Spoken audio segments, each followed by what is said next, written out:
Hello students.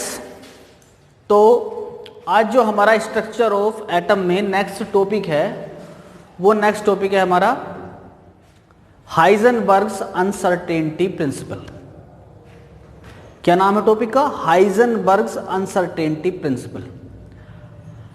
तो ये किसने दिया? वर्नर हाइजेनबर्ग, एक जर्मन साइंटिस्ट थे, उन्होंने दिया। और अनसर्टेनिटी प्रिंसिपल इसको क्यों कहते हैं और क्या इसका मतलब है और क्या इसका मैथमेटिकल एक्सप्रेशन है, ये हमको समझना है। तो जो भी हमारा सिलेबस में आपका क्वेश्चन बनता है उसमें नेक्स्ट क्वेश्चन जो भी आएगा उसके हिसाब से जो टॉपिक हमारा आज का है वो है हाइजेनबर्ग्स अनसर्टेनिटी प्रिंसिपल।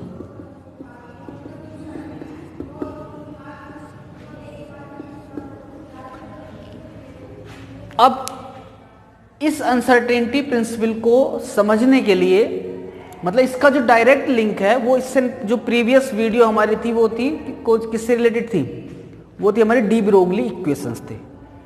तो उसमें हमने ये समझा था कि कोई अगर मूविंग ऑब्जेक्ट है, जैसे माइक्रोस्कोपिक लेवल पे इलेक्ट्रॉन प्रोटॉन वगैरह हैं जो बहुत छोटा पार्टिकल हैं जो मूव करते हैं, तो वो क्या है? ड्यूअल नेचर प्रदर्शित करते हैं। मतलब वो एज ए पार्टिकल भी बिहेव करेंगे और एज ए वेव भी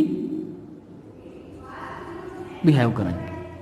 भाई सबसे पहले जो हमने पढ़ा था वो पढ़ा था लाइट के बारे में कि इलेक्ट्रोमैग्नेटिक रेडिएशन है, उसमें भी क्या है? एज ए पार्टिकल नेचर होती है, एज ए वेव नेचर होती है। फिर हमने क्या है बीच में electronic magnetic radiation, atomic spectra, Planck's equation वो पढ़ी थी। और इससे प्रीवियस जो हमारा टॉपिक था वो डी ब्रोगली इक्वेशन था, जिसमें हमने क्या है माइक्रोस्कोपिक पार्टिकल की वेव नेचर और पार्टिकल नेचर दोनों पढ़ी थी। और उससे रिलेटेड जो ड्यूअल नेचर से रिलेटेड हमने डी ब्रोगली इक्वेशन पढ़ी थी, उसमें हमने ये देखा था कि जो उसका वेव लेंथ है वो h इजिकल टू ये होगा, है ना। वेव नंबर से रिलेटेड थी, लेकिन यही इसका क्या है मैथमेटिकल एक्सप्रेशन आया था। p क्या है? इसमें मोमेंटम है जो क्या प्रोडक्ट होता है मास और वेलोसिटी का, और h प्लांक्स कांस्टेंट है। अब जो ये हमारा हाइजेनबर्ग्स अनसर्टेनिटी प्रिंसिपल है, इसका मतलब मेन रूप से जो है वो ये है कि जब कोई भी मूविंग ऑब्जेक्ट है, ये कोई मूविंग ऑब्जेक्ट है, हाइजेनबर्ग ने ये कहा कि कोई मूविंग ऑब्जेक्ट है किसी भी सिस्टम में है, तो आप किसी भी मेथड से, भाई इसके क्या है? अब दो चीजें हो गई, एक तो हो गई इसकी पोजीशन, ठीक है, और दूसरी इसका मोमेंटम।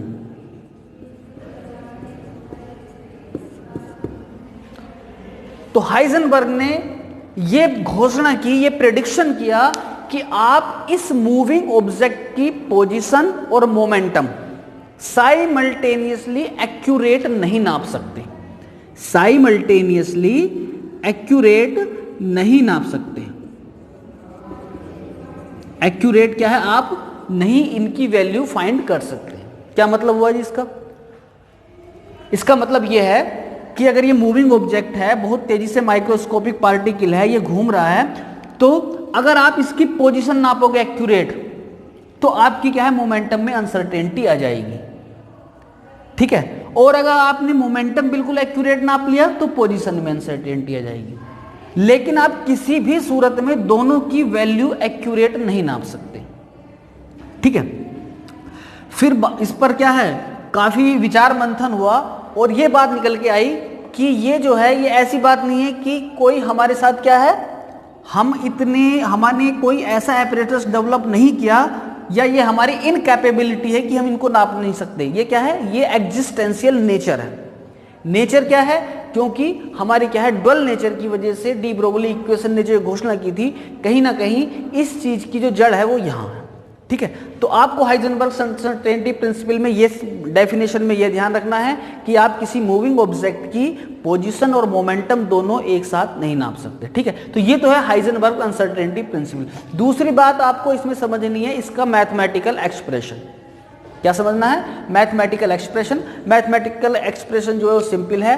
पोजीशन को, अगर पोजीशन की अनसर्टेनिटी को, पोजीशन को हम अगर डिनोट करें x से, मोमेंटम को करें p से, ठीक है। लेकिन अगर इनकी अनसर्टेनिटी को हम डिनोट करें डेल्टा x से और मोमेंटम की अनसर्टेनिटी को डेल्टा p से डिनोट करें, तो दोनों की अनसर्टेनिटी का product is equal to and greater than होगा प्लांक्स कांस्टेंट डिवाइडेड बाय 4 पाई।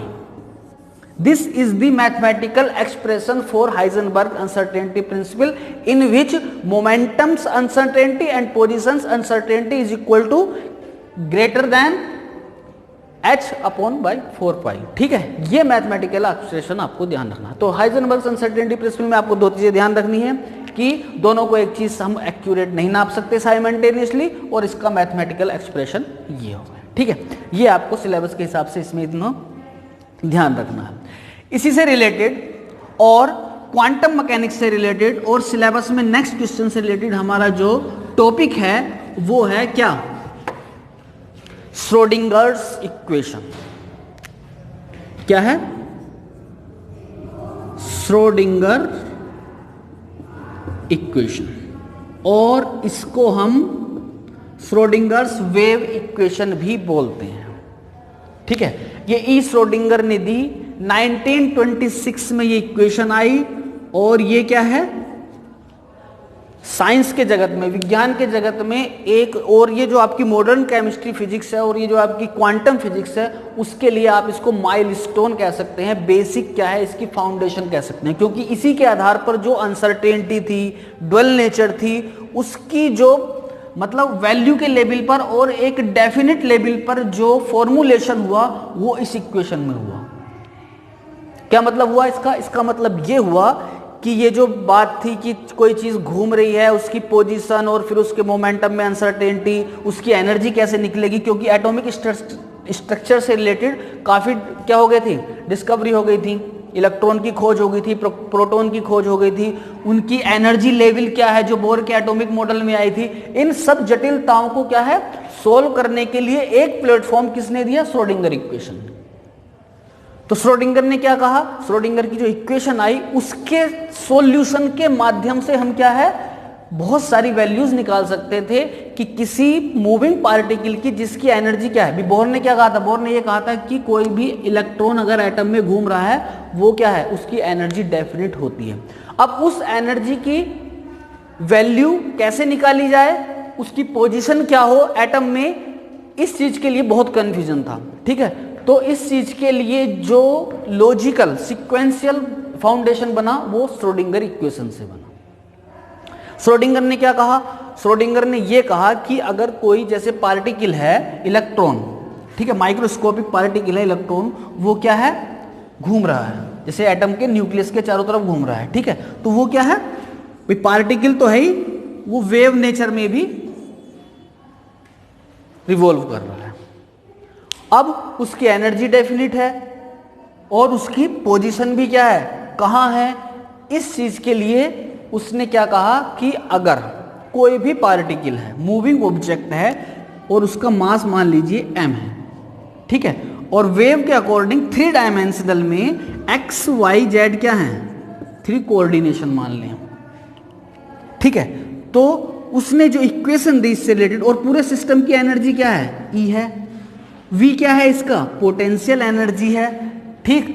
तो इससे रिलेटेड जो इक्वेशन उसने दी वो ये है, del square psi divided by del x square plus del square psi divided by del y square plus del square psi divided by del z square plus 8 pi square m divided by h square E minus v is equal to 0।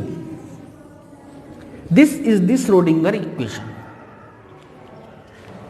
और ये क्या है, physics में और higher classes में आप इसका derivation पढ़ोगे, इसके क्या है, इसकी सिग्निफिकेंस पढ़ोगे, इसकी इंपॉर्टेंस पढ़ोगे, इनकी क्या है, इसके मीनिंग्स पढ़ोगे हर डायमेंशन में। यहां आपको इतना समझ लो कि ये क्या है, इलेक्ट्रॉन के लिए, खासतौर से एटम में, ये पार्टिकल्स के लिए है। एक्स वाई जेड क्या है, इसमें कोऑर्डिनेशन है, ई सिस्टम की एनर्जी है, वी पोटेंशियल एनर्जी है, और साई क्या है, साई जो है ये एम्पलीट्यूड मान सकते हो आप इसको, एम्पलीट्यूड जो होता है, ठीक है। और इसको यहां हम कहेंगे वेव फंक्शन, और इसका कोई भी फिजिकल वैल्यू या मान नहीं होता, कोई भी फिजिकल सिग्निफिकेंस नहीं होती, ठीक है।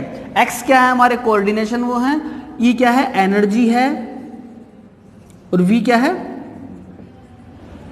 पोटेंशियल एनर्जी है, एच क्या है, हमारा प्लांक्स कांस्टेंट है, एम क्या है, जो भी मूविंग पार्टिकल घूम रहा है उसकी वैल्यू है, ठीक है, मास है। अब इसका फायदा क्या है, इसको क्या है, शॉर्ट फॉर्म में हम ऐसे भी कर सकते हैं, लिखते हैं del square psi plus 8 pi square M divided by H square E minus B is equal to 0। और शॉर्ट में हम इसको ऐसे लिख सकते हैं, H Hamilton operator psi is equal to E psi, ठीक है। ये क्या है, अलग अलग शॉर्ट में और डिटेल में हमारे क्या है, रूप हैं। अब क्या है, जब इसको बहुत कैलकुलेशन से, कॉम्प्लिकेसी कैलकुलेशन से इनकी वैल्यू निकाली जाती है, तो जैसे आपको बता रहे थे ये क्या है, हमारा वेव फंक्शन। अब इसकी जो वैल्यू आएगी, साई स्क्वायर की वैल्यू, इसको समझने वाली बात है, मेन चीज। साई इस इक्वेशन को सोल्व करने पर किसी भी पार्टिकुलर एटम में, किसी भी पार्टिकुलर इलेक्ट्रॉन के लिए जब इस इक्वेशन के माध्यम से साई स्क्वायर की वैल्यू निकल जाएगी, वो आपको नहीं करना है इसमें, आपको बस ये समझना कि इसकी फिजिकल सिग्निफिकेंस क्या है। तो जब इसको सोल्व करके साई स्क्वायर की वैल्यू निकलेगी, तो जो भी वैल्यू आएगी उसका मतलब क्या है वो आपको समझना है। इसका मतलब ये होगा, the maximum probability to finding the electron in atom. Psi square की वैल्यू का मतलब यह है कि एटम में इलेक्ट्रॉन की पाए जाने की प्रोबेबिलिटी, संभावना कहां सबसे ज्यादा है, वो हमारा क्या है, साई स्क्वायर डिनोट करेगा, ठीक है। ये हमारी क्या है, श्रोडिंगर इक्वेशन है। और इसी के आधार पर क्या है, हम ये जो रीजन है इसको हम बोलेंगे ऑर्बिटल। भी क्या है, एटम में क्या है, इलेक्ट्रॉन क्लाउड, ऑर्बिटल, ऑर्बिट, सब सेल, यही चलेगा आपका। तो यहां से क्या है, यहां से आपका बेस बनना शुरू हो जाएगा एटम के स्ट्रक्चर में। भाई 9th 10th में हम क्या पढ़ते थे, एटम है, एटम के अंदर सेल हैं, बस इतना हो गया, बोले उस सेल में वो इलेक्ट्रॉन है KLM में। लेकिन ये क्या है, ये पार्टिकुलर एनर्जी लेवल है, एनर्जी स्टेट है, जिसकी वैल्यू क्या है, ये डिफाइन करेगी कि एटम में इलेक्ट्रॉन की मैक्सिमम प्रोबेबिलिटी कहां है। जहां है, जो वो रीजन है, उसको हम साई स्क्वायर से डिनोट करेंगे, मतलब इसको हम बोलेंगे ऑर्बिटल। क्या बोलेंगे इसको, orbital. Particular maximum probability to finding the electron, मतलब एटम में वो जगह जहां पाए जाने की सबसे ज्यादा संभावना है, पॉसिबिलिटीज है, जिसकी वैल्यू साई स्क्वायर पर डिपेंड करेगी, उसको ऑर्बिटल बोलेंगे। ऑर्बिटल क्या है, हमारे कई टाइप्स के होंगे, उसी के आधार पर फिर सब सेल को डिफाइन करेंगे, सब सेल के आधार पर ऑर्बिट को, और फिर एटम के स्ट्रक्चर को, और फिर उसके इलेक्ट्रॉनिक कॉन्फ़िगरेशन को। तो एक तरीके से यहां से आपका क्या है, बिल्कुल किक स्टार्ट हो गई केमिस्ट्री की। अब तक क्या थी, एक इधर उधर की जानकारी थी, उसको जोड़ रहे थे, लेकिन यहां से क्या है, सीक्वेंस बनता चला जाएगा कि इससे ये जुड़ रहा है, ठीक है। और ये आपका चलेगा इंटरबोर्ड के लास्ट तक, मतलब यहां जो आपकी जो ऑर्बिटल की फाउंडेशन जम गई, इसी के आधार पर क्या है, मैथमेटिकल रूप में, और इसको क्या है, लॉजिकल एक्सप्रेशन के रूप में हम शुरू कर देंगे किसको, केमिस्ट्री को, ठीक है। Okay, thank you. कितनी हुई?